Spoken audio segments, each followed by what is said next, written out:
Okay, Kelsey Fitzsimmons. I want to give an update. There's a lot, so I'll try to do it as quick as I can. I got really upset watching her hearing again when she went in and asked to not have to do the breathalyzer anymore because it was causing her so much pain. So what had happened was Kelsey Fitzsimmons was shot. So her lungs, she had surgeries, she has broken ribs. Anyways, it's called Elmo, I think, and you breathe in it from home, and you have to blow long and hard and a few times, and it's a lot. So anyway, she went into court.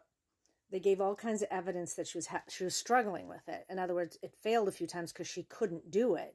And so, her probation officer went into court and said, let's try to do something else because she failed it, but she tried it again and again. And finally, about 30 minutes later, she finally passed, right?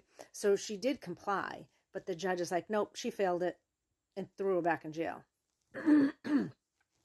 And they went in there to let the judge know she's struggling so they wouldn't provoke her bail, right?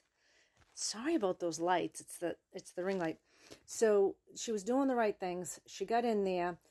She had notes. So this is what happened. There's been more papers filed about Kelsey against the judge, asking for a new judge now because this judge has lost her mind. This judge came in and said, well, we don't want Kelsey to have cruel and unusual punishment with this Elmo breathalyzer, so let's throw her back in jail. That's what she said, basically.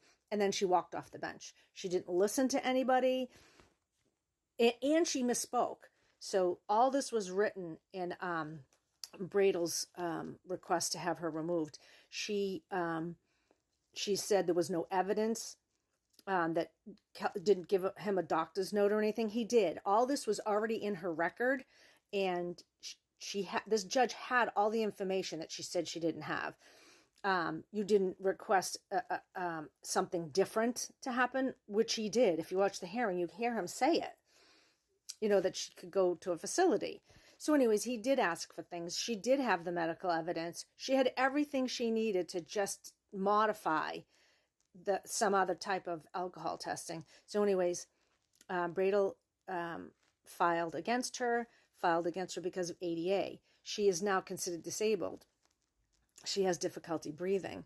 So now the judge is going to be in trouble. I think should be in trouble because they could have given her a modification. It's the wrong word.